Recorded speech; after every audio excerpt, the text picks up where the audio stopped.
एक बेहद गंभीर विषय पर आज आपके सामने हूं, क्योंकि आज का विषय हिंदुस्तान की छवि का, हमारे देश का वैश्विक पटल पर कैसे देखा जा रहा है, हमें दुनिया हमें किस नजर से देख रही है, हमारी साख पर जो सवाल उठ रहा है उसका है। 11 साल से नरेंद्र मोदी जी इस देश के प्रधानमंत्री हैं और इस देश के प्रधानमंत्री रहते हुए 11 साल में उन्होंने अधिकांश वक्त विदेशी दौरों पर, विदेशी देशों से संबंध बढ़ाने पर, अमेरिका जैसे देश जिनका अच्छा संबंध भारत से रहा है उनसे प्रगाढ़ता बनाने पर ही फोकस किया है। 11 सालों में उनका अधिकतर, ज्यादातर ध्यान अपनी रंगी पुती छवि को बनाने का, कैमरे में सही एंगल में आने का, इसी होड़ में बीता है। लेकिन जब आज हमारे देश को विश्व की बड़ी ताकतों, विश्व के बड़े देशों, विश्व के हमारे मित्रों की जरूरत है, तो वो साथ खड़े नजर नहीं आ रहे और बजाय हमारा साथ देने के अमेरिका जैसे देश एडवाइजरी इशू करके कह रहे हैं कि हिंदुस्तान जाना रिस्की है और खास तौर से महिलाएं अकेले हिंदुस्तान बिल्कुल ना जाएं। और यह अमेरिका तब कर रहा है जब वो दूसरी तरफ पाकिस्तान की मेहमान नवाजी कर रहा है, उनको दावतें उड़ा रहा है, उनके लिए लाल कालीन बिछाया हुआ है, उनकी वाहवाही में लगा हुआ है। 11 साल से विदेश नीति का फलसफा यह है कि हमारे लिए एडवाइजरी इशू हो रही है कि हिंदुस्तान ना जाइए और पाकिस्तान के लिए दावतें सज रही हैं। आपकी जानकारी के लिए और आपके माध्यम से लोगों की जानकारी के लिए एक बार ताजा कर देते कि अमेरिका ने भारत की यात्रा पर आने वाले नागरिकों के लिए एक ट्रैवल एडवाइजरी अपडेट करी है। इसको यात्रा चेतावनी कह लीजिए, लेवल 2 की। इसमें कहा गया है कि महिलाएं भारत अकेले यात्रा बिल्कुल न करें। इसमें यह भी कहा गया है कि अमेरिका के जो सरकारी कर्मचारी हैं वो बिना परमिशन के हिंदुस्तान नहीं आ सकते हैं। इस एडवाइजरी में 2 टूक शब्दों में कहा गया है, बलात्कार अभी भारत में सबसे तेजी से बढ़ने वाला अपराधों में से एक है। यहां सेक्सुअल असॉल्ट समेत हिंसक अपराध टूरिस्ट स्पॉट और दूसरे स्थानों पर होते हैं। हमारी वाहवाही में ये कसीदे अमेरिका ने पढ़े हैं और साथ ही और भी हिंसक चेतावनी दी है कि हिंसा हो सकती है, आपराधिक गतिविधि हो सकती है। 11 साल में आज हम उस मुकाम पर खड़े हैं कि अमेरिका जैसा देश हमारे लिए ट्रैवल एडवाइजरी इशू कर रहा है और पाकिस्तान के लिए, हमारे दुश्मन देश पाकिस्तान के उस नफरती जनरल को दावत दे रहा है। हाउडी मोदी किया, नमस्ते ट्रंप किया, अब की बार ट्रंप सरकार के भी नारे लगा डाले। क्या मिला, क्या मिला ये सब करके? आज सवाल इस बात का, आज सवाल तो उन मूल भक्तों से भी पूछना पड़ेगा जो यज्ञ हवन कर रहे थे कि ट्रंप जी राष्ट्रपति बन जाएं। हमें क्या हासिल हुआ, हमें क्या मिला? हाउडी मोदी, नमस्ते ट्रंप, अब की बार ट्रंप सरकार करके आज सवाल इन बातों का है। अभी मैं सुन रही थी 3 दिन पहले मोदी जी बिहार में हाँक रहे थे कि ट्रंप ने उनको दावत पे बुलाया है, उन्होंने मना कर दिया, नहीं नहीं मुझे तो कहीं और जाना है। शायद उड़ीसा में थे, हाँक रहे थे। अच्छा किया आप नहीं गए। आप जाते तो आपको आसिम मुनीर जो नफरती जनरल है उसके साथ बिठाकर खाना खिलाता ट्रंप, और आप कुछ कह नहीं पाते। आप कह रहे हैं आपका मित्र आपको दावत पे बुला रहा है और आपका मित्र हमारे देश के खिलाफ ट्रैवल एडवाइजरी इशू कर रहे हैं। महिलाएं यहां आने लायक नहीं है। अमेरिका के जो पदाधिकारी हैं वो बिना परमिशन के नहीं जाएं, अपने रिस्क पर इंडिया जाइए। आपको दावत पे बुलाया जा रहा है, देश के साथ ये किया जा रहा है। तो असलियत यह है कि अपने देश की विदेश नीति को जो धता बताया है मोदी जी ने, उसका फलसफा यह है, क्योंकि विदेश नीति तो कोई है नहीं। विदेश मंत्री लेजर आंख लाल लाल लगाकर रील बनाने में व्यस्त हैं, मोदी जी सही कैमरा एंगल ढूंढने में व्यस्त हैं। 17 बार ट्रंप सीज फायर का श्रेय ले चुके हैं, भारत और पाकिस्तान को समकक्ष खड़े कर चुके हैं। आसिम मुनीर और नरेंद्र मोदी का नाम एक सांस में ले रहे हैं, जो मुझे कतई अच्छा नहीं लग रहा, क्योंकि जो भी हो मोदी जी इस देश के प्रधानमंत्री हैं। लेकिन भाजपा को और मोदी जी को शायद इससे कोई फर्क नहीं पड़ रहा है। हमारे ऊपर टैरिफ लगा दिया, हमारे लोगों को हथकड़ियां बेड़ियां पहनाकर खदेड़ दिया, हमारे देश के खिलाफ इस तरह की बातें हो रही हैं और पाकिस्तान की वाहवाही हो रही है। सबसे बड़ी विडंबना क्या है, हमारे लिए ट्रैवल एडवाइजरी अपडेट हुआ, पाकिस्तान के लिए अपडेट नहीं हुआ। पाकिस्तान का ट्रैवल एडवाइजरी मार्च वाला ही, और बलोचिस्तान और खैबर और पख्तूनख्वा उधर मत जाइए जहां पर उनके यहां टेररिज्म होता है। इससे बड़ा हमारे माथे पर और कलंक क्या होगा, और सरकार मूक दर्शक क्यों बनी रही है। हमारे लिए हमारे राज्यों में ट्रैवल एडवाइजरी इशू की गई है। पाकिस्तान की ट्रैवल एडवाइजरी में महिला सुरक्षा पर एक शब्द नहीं है।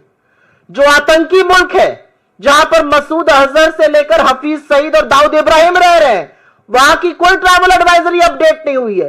भारत जैसा देश, हम दुनिया की चौथी अर्थव्यवस्था है, हम एक बड़ा मार्केट है, हम गांधी का देश है, हमारे लिए ट्रैवल एडवाइजरी इशू हो रही है, पाकिस्तान को कोई ट्रैवल एडवाइजरी नहीं इशू की जा रही है। कितनी बड़ी विडंबना है ये, कितना बड़ा विरोधाभास है। इस पर नई दिल्ली को फर्क ही नहीं पड़ रहा है, सरकार सो रही है। और मुझे ऐसा लगता है कि भारत के इतिहास में इससे बड़ी धज्जियां, इससे ज्यादा कलई हमारी विदेश नीति की कभी नहीं खुली है। हम विश्वगुरु बनने का दंभ भरते हैं, लेकिन वैश्विक पटल पर अमेरिका एक भी मौका नहीं छोड़ रहा है हमारी फजीहत करने का। और एक बात बता दो इससे पहले कि अपनी डोमेस्टिक बातों पर चर्चा करें, क्योंकि वो भी जरूरी है। इस एडवाइजरी का बहुत फर्क पड़ता है। यह एडवाइजरी ऐसे ही नहीं कोई फर्रा इशू हो जाता है। इस एडवाइजरी का फर्क हमारे पर्यटन पर पड़ेगा, हमारे यहां आने वाले पर्यटकों पर पड़ेगा, हमारे यहां की जो टूरिज्म से इनकम आती है उस पर पड़ेगा, हमारे यहां आने वाले निवेश पर पड़ेगा, हमारी अर्थव्यवस्था पर पड़ेगा, हमारे लोगों की आय पर पड़ेगा।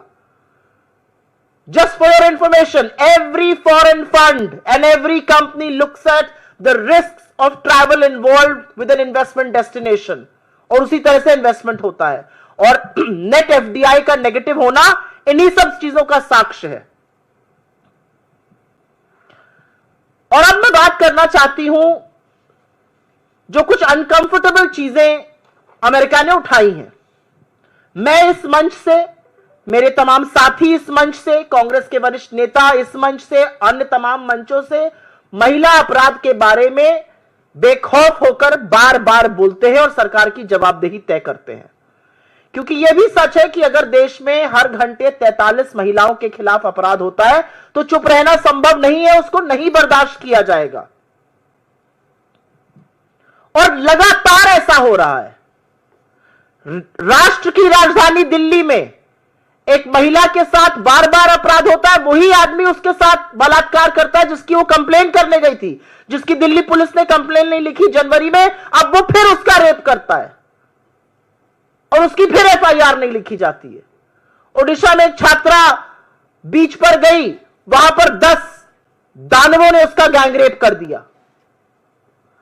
असलियत यह है कि छत्तीसगढ़ में एक आदिवासी औरत का इतनी बुरी तरह से गैंगरेप हुआ और उसकी अतड़ियां तक बाहर मिली।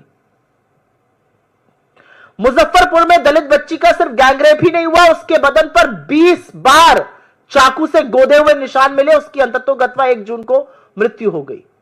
असम के कछार में, बालाघाट में, मध्य प्रदेश के, मैं पढ़ती ही जा सकती हूं। उत्तर प्रदेश में नाबालिग बच्ची का चलती कार में रेप होता है, उसके साथी को बाहर फेंक दिया जाता है जिसकी मृत्यु हो जाती है। तो ऐसा नहीं है कि सब चंगा है। और यह एक सच है कि अधिकांश जो ऐसे मामले आते हैं, अधिकांश जो ऐसे कांड आते हैं, चाहे वो आईआईटी बीएचयू हो, चाहे वो नाव हो, चाहे वो चिन्मयानंद हो, चाहे वो अंकिता भंडारी हो, चाहे वो हरिद्वार की वो पिशाचनी हो जो अपनी बच्ची का गैंगरेप करा रही थी, या तो वो बीजेपी में पाए जाते हैं, या वो बीजेपी समर्थक होते हैं, या ऐसे अपराध के बाद उनको बीजेपी का संरक्षण मिल जाता है। असलियत इस बात की है। और इसलिए कुछ सवाल जरूर उठते हैं, और ये सवाल उठने वाजिब भी हैं। सवाल इसलिए उठते हैं क्योंकि अगर प्रज्वल रेवन्ना का प्रचार करने मोदी जी जाएंगे, अगर हर कीमत पर आईआईटी बीएचयू के गैंग रेपिस्ट को बचाने में सारी भाजपा जुट जाएगी, तो पॉलिटिकल संरक्षण मिल रहा है और इसीलिए अपराधी इतने बेखौफ हो रहे हैं। बड़ी बड़ी जो स्कीम्स हैं, चाहे वो निर्भया हो, चाहे वो बेटी बचाओ बेटी पढ़ाओ हो, जो अब मिशन शक्ति के अंतर्गत सब सब्ज्यूम हो गई हैं, उसके लगातार फंड काटे जा रहे हैं। लेकिन इन सब बातों के बावजूद आज सच ये है कि आप डोमेस्टिक फ्रंट पर आप आधी आबादी को देश में न्याय नहीं दे पा रहे, आधी आबादी को देश में सुरक्षित नहीं कर पा रहे, आधी आबादी के खिलाफ जब अपराध होता है तो आपके मुंह से चू नहीं निकलती। आपका संरक्षण अपराधी को मिलता है, बार बार मिलता है।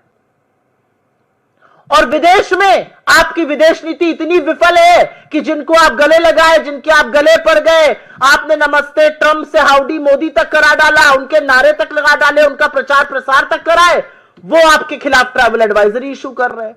और भारत सरकार की ओर से एक शब्द नहीं, कोई आपत्ति नहीं। पाकिस्तान के खिलाफ ट्रैवल एडवाइजरी नहीं इशू होगी, हमारे खिलाफ होगी। पाकिस्तान के उस जनरल को बिठाकर दावत उड़वाई जाएगी, हमें पाठ पढ़ाया जाएगा और हम बिल्कुल चुप हैं। मतलब कहने को तो उनकी रगों में गरम खून और गरम सिंदूर खौलता है।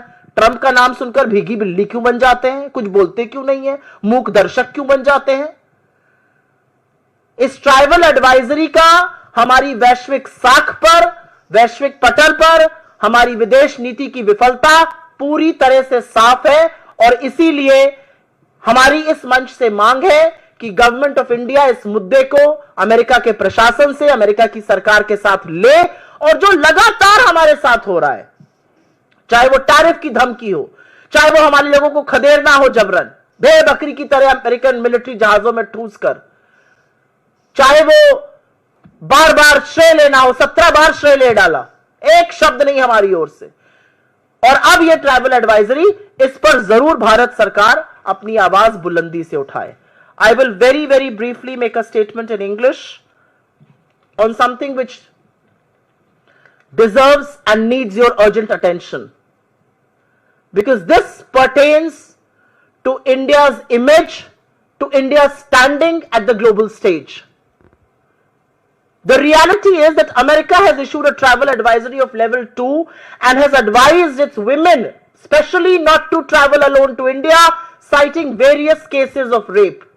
It also, of course, goes on to say that various kinds of crimes and incidents of violence and terror attacks can happen, and very categorically says that American officials will need permission from the government before they travel to India. What is most ironical amidst this all is that this kind of an advisory is being issued for India, which will have far-reaching impact, and I'll just talk about that in a bit. But nothing of this kind is being issued for Pakistan, which is a terror country, which houses from Masood Azhar to Hafiz Saeed to Dawood Ibrahim to anybody worth talking about as far as the world of terror is concerned. They're all being housed, patronized and given protection by Pakistan. No such advisory for Pakistan. In fact, quite the contrary, we are being issued a travel advisory, and the general from Pakistan is enjoying a meal with President Trump. And President Trump goes on to hyphenate India and Pakistan. I mean, look at where we are in the world and look at where Pakistan is. I take huge offense to our Prime Minister's name being mentioned and hyphenated with the General Asim Munir, who, if you actually ask me, is a terrorist cloaked in that army uniform. But that's what is happening, and that's what is most ironical. The reality is that in the last 11 years, Mr. Modi has spent disproportionate amount of time pursuing foreign powers, from hugging and forcible hugs to howdy Modi, namaste Trump, ab ki baar Trump sarkar, to going to the US uninvited. He's done everything possible. And look at what America is doing to us. At a time when we need big, large nations of the world to stand with us, America is issuing travel advisories against us. And citing incidents which pertain to the rest of the world. But this really maligns us. And what is the government doing about it? Absolutely nothing. Pin drop silence like always. The reality is that Mr. Trump has taken credit for the ceasefire 17 times. He imposed tariffs on us. He called us an abuser and a fraud. He has put our people in handcuffs and sent them back to India. He's consistently insulting us, and our government chooses to keep quiet. And which is why the question arises, what is our foreign policy worth it? What is the cornerstone of a foreign policy? The cornerstone of a foreign policy is to keep India's interests above all. But Mr. Modi's foreign policy is to get the right camera angle so that he's shot from the good camera angle wherever he is in the world. Our foreign minister is too busy making reels with laser red eyes. So who do you expect to pursue foreign policy from? The reality also is, and I have no qualms in admitting and saying this, that on one hand travel advisory is being issued against us, but nothing on Pakistan, and we are completely mute spectators. We don't say a word. There are certain aspects which the travel advisory has raised, which are obviously troublesome. These are troubles of our own, and we should find solutions to it. We should ensure our women are safe. If 43 women in India meet crime every hour, there will be questions raised. The reality is that here in the national capital, which should be the safest region for women all over the country, unfortunately it is not. It is one of the most unsafe. A woman gets raped by the same man multiple times, and each time she tries to lodge an FIR, the Delhi police refuses to do so. A 19-year-old girl in Odisha on a beach is gang raped by 10 people. A tribal woman in Chhattisgarh is not just raped, her intestines are pulled out. A minor is raped in a moving car in Uttar Pradesh, and her companion is killed and thrown out of the car. A minor girl is not just raped, but she's stabbed 20 times on her body, and she eventually succumbs to her wounds on the 1st of June. I can go on and on, the list is endless. But the reality is that this shows the dichotomy that on a domestic front, we are not being able to save women, we are not being able to deliver justice, and on the foreign front, Mr. Modi's foreign policy has completely fallen flat at a time when you need allies to stand with us. Allies are issuing travel advisory against us. And let me tell you, a travel advisory is very damning. It impacts the number of tourists who will come to India. It impacts the funds that will come, the source of income that tourism generates. It impacts the level of investments that will come to this country. It impacts the basic income of people who are associated with those sectors and otherwise. So these are very damning advisory. And yet the Modi government is absolutely quiet. Each time Mr. Trump has taken credit for the ceasefire, 17 times, 3 times on Twitter, 14 times on camera. Absolute pin drop silence from the Modi government. So we demand from this very platform that Indian government should register its protest. Indian government should at the highest level take stern view of this advisory issued. This is not in good faith. This is not good for the country, and this shows double speak of the United States. On one hand, you're issuing advisories against India, but zilch on Pakistan. Pakistan, which is a terror state, is going absolutely scot-free. We are being hyphenated. Our Prime Minister is being spoken about in the same breath. I don't think any of this can be taken lying down. आपके सवालों का स्वागत है. सवाल अगर इसी पर रहे तो मैं बहुत अनुग्रहित रहूंगा. After visiting United States, your working committee member Shashi Tharoor praising Modi and his foreign policy. He read an article in Hindu, and that article was shared in social media yesterday by Prime Minister Office. So what is AICC position on this? I am Supriya Srinath, and I am the national spokesperson of the Congress party, and I am addressing you here. And I have to say about our foreign policy what I have said. I have cited a reason to say what I have said. I have cited a very damning travel advisory, and I think that suffices your question. Foreign policy को लेकर ये सवाल उनकी अपनी राय हो सकती है, वो कांग्रेस पार्टी की राय नहीं है. कांग्रेस पार्टी की राय इसलिए नहीं है क्योंकि कांग्रेस पार्टी आपको साक्ष्यों और सबूतों के साथ पूछ रही है. ट्राइबल एडवाइजरी ये कि महिलाएं अकेले नहीं जा सकती हैं. ट्राइबल एडवाइजरी ये कि हिंदुस्तान में रेप बेधड़क हो रहा है, आप बिल्कुल मत जाइए. ट्राइबल एडवाइजरी ये अपने रिस्क पर जाइए. ट्राइबल एडवाइजरी ये कि हिंदुस्तान में कहीं पर भी शॉपिंग मॉल पे या कहीं पर भी पर्यटकों की जगहों पर हिंसा हो सकती है, आतंकी हमले हो सकते हैं. ये ट्राइबल एडवाइजरी हिंदुस्तान के लिए आ रही है. ये ट्राइबल एडवाइजरी पाकिस्तान के लिए नहीं आ रही. ये बाकी आतंकी मुल्कों के लिए नहीं आ रही. ये हमारे लिए कैसे आ सकती है? और ये सच है कि हिंदुस्तान एक बड़ा मार्केट है, हिंदुस्तान अमेरिका का एलाय है, हिंदुस्तान की इकोनॉमी है बड़ी, और ये सबके प्रयास से बनी है. मोदी जी ने उस इकोनॉमी को कम बढ़ाया, ये भी मैं आपको बता दूं. इससे पहले कि एक बाइट काट के बताएं मान लिया कांग्रेस ने, बिल्कुल नहीं माना कांग्रेस ने। हम कहां होते अगर मोदी जी बीच में इकोनॉमी का बंटाधार ना करते। लेकिन यह सच है कि आज हम एक बड़ी इकोनॉमी है और उसके बावजूद अमेरिका हमारे साथ इस तरह का बर्ताव कर रहा है। तो कांग्रेस पार्टी का जो ऑफिशियल स्टैंड है, कांग्रेस पार्टी जो इस बात पे मुद्दे पर कहना चाहती है, जो विदेश नीति की विफलता पर बात करना चाहती है, वो आपके सामने है। मैम, आपने ही दो बात रखी। पहले आपने कहा कि वो अमेरिका खुद कह रहा है महिलाओं के लिए सेफ नहीं है भारत। दूसरी तरफ आप खुद ही आंकड़े बता रही हैं कि किस तरीके से देश की राजधानी भी महिलाओं के लिए सुरक्षित नहीं है, ये कैपिटल का हाल है। तो कहीं ना कहीं फिर ये तो अमेरिका की बात जो है वो कहीं ना कहीं ठीक दिखाई देती है, और आप इस बात को कह रही हैं तो नहीं। डोमेस्टिक फ्रंट पर हमारे यहां क्या हो रहा है, यह हमारा मामला है। डोमेस्टिक फ्रंट पर अगर हम महिला अपराध को रोक नहीं पा रहे हैं, यह हमारी विफलता है। और इस पर सवाल उठाना मुझे लगता है विपक्ष का ही नहीं, आपका, हर व्यक्ति का इस देश में काम है। लेकिन अमेरिका उस पर ट्रैवल एडवाइजरी इशू करे और उस पर यह कहे कि बिल्कुल जाना अनसेफ है, और बिल्कुल यह कहे कि वहां पर अकेली महिला को जाना नहीं चाहिए, और उस ट्रैवल एडवाइजरी के बहुत सारे खामियाजे हैं। उस ट्रैवल एडवाइजरी का खामियाजा निवेश है, पर्यटकों का कम आना है, आय है, हमारे के पर्यटन क्षेत्र का बिल्कुल ठप हो जाना है, उसके बहुत सारे खामियाजे। और दिक्कत इस बात की है कि आप भारत के साथ यह सलूक कर रहे हैं और आतंकी मुल्क पाकिस्तान को अपनी गोदी में बिठाकर मुर्ग मुसल्लम खिला रहे हैं, और हमारी सरकार चुप है। मुझे नहीं लगता इसमें कोई विरोधाभास है। मुझे लगता है डोमेस्टिक फ्रंट पर हमें अपनी महिलाओं को सुरक्षित करना है, और फॉरेन फ्रंट पर हमारी साख पर अगर कोई भी देश अनवर और अनर्गल सवाल उठाता है तो उसका जवाब देना है। सुप्रिया जी, एक एक्स पर आपने पोस्ट जारी किया है 18 घंटे पहले, जिसमें एक न्यूज़पेपर का हवाला आप दे रही हैं, और उसमें आप कह रही हैं कि पहलगाम आतंकी हमले में जो स्केच जारी किया गया सरकार की तरफ से, वो असल में उन आतंकियों से मेल ही नहीं खाता है, ये आनन फानन में सरकार ने किया है। अब बीजेपी कांग्रेस से सवाल कर रही कि क्या ये कांग्रेस का सबूत गैंग है जो लगातार इस तरह के हमलों के वक्त सवाल उठाता है? आप मीडिया से आती हैं, आप भी अखबार पढ़ती होंगी सवेरे।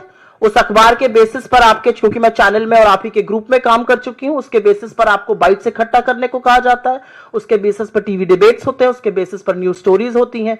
इंडियन एक्सप्रेस की यह खबर है और इसको तमाम न्यूज पोर्टल्स इंक्लूडिंग तमाम न्यूज चैनल्स ने उठाया है, और वहां से हमने वो खबर उठाई है। इस खबर का डिनायल क्यों नहीं आ रहा है सरकार की ओर से? सरकार तो जेएनके पुलिस को ब्लेम कर रही है। जेएनके पुलिस तो सेंटर को रिपोर्ट करती है ना, यूनियन टेरिटरी है। इंडियन एक्सप्रेस की एक खबर है, उस खबर के हवाले से यह बताया गया है कि जो 3 आतंकियों के स्केच रिलीज किए गए थे, असल में वो पहलगाम के आतंकी ही नहीं है, और यह जल्दबाजी में किया गया। तो मैं जानना चाहती हूं कि अभी तो हम यह सवाल उठा रहे थे कि 2 महीने से ऊपर हो गए और वो आतंकी कहां है ये किसी को पता नहीं, जमीन निगल गई, आसमान खा गया, किसी को नहीं पता है। ये कितनी बड़ी विफलता है कि 2 महीने बाद वो आतंकी कहां चले गए हमें पता ही नहीं है। वो देश में है तो हम पकड़ क्यों नहीं पा रहे, विदेश चले गए तो आपने सीजफायर कैसे कर दिया? असलियत यह है कि अभी सवाल यह था, अब पता चल रहा है नहीं जी, जो स्केच हमने देखा, जो फोटो हमने देखी, वो शायद आतंकी ही नहीं थे, और यह हवाला इंडियन एक्सप्रेस की रिपोर्ट दे रही है। तो सबूत गैंग, हर चीज में गैंग लगाने वाले लोग आज ये बताएं 2 महीने हो गए, ये आतंकी, कोई और आतंकी, कोई और स्केच, हत्यारे कहां हैं? सवाल इस बात का है। Ma'am, there was a meeting yesterday of the Prime Minister Museum and Library headed by the Prime Minister himself, and in the meeting it was decided that they are going to move court because apparently in 2008 Sonia Gandhi moved 51 cartons full of documents related to former Prime Minister Nehru.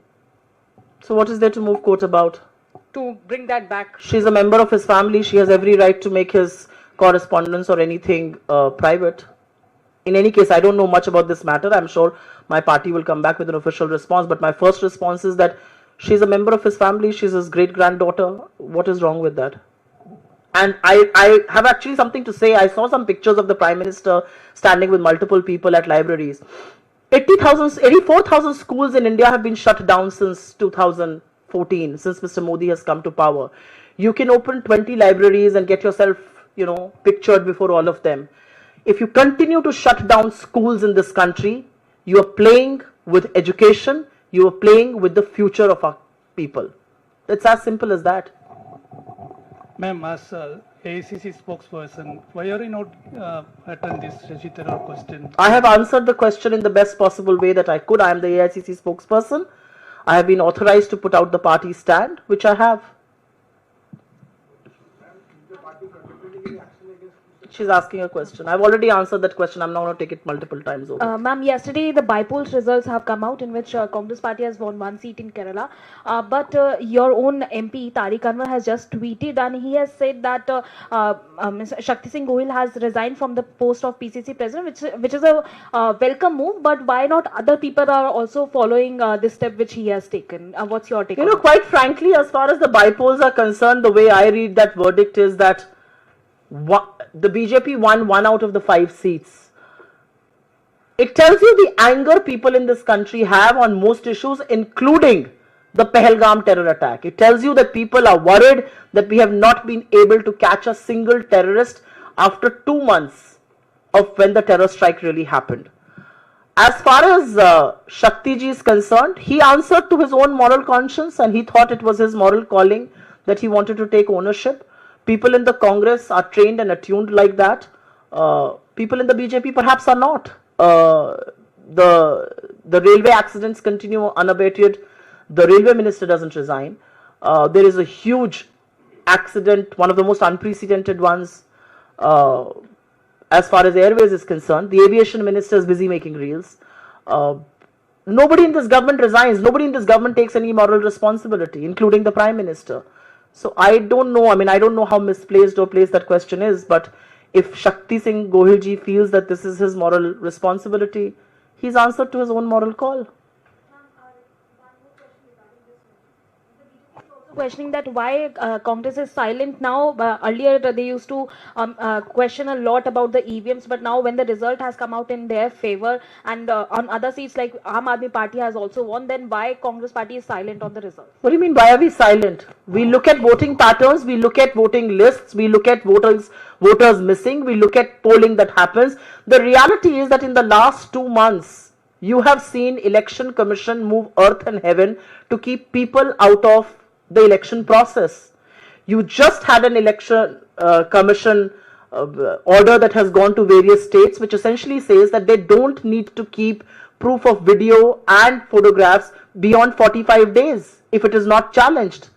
They moved earth and heaven and in 24 hours made a law which ensured that people of this country have no access to electoral documents or electoral videography. Why is the Election Commission moving earth and heaven to keep people of this country out of the election process? Why can't you give digital, readable voting lists to opposition that's demanding it? It's quite as simple as that.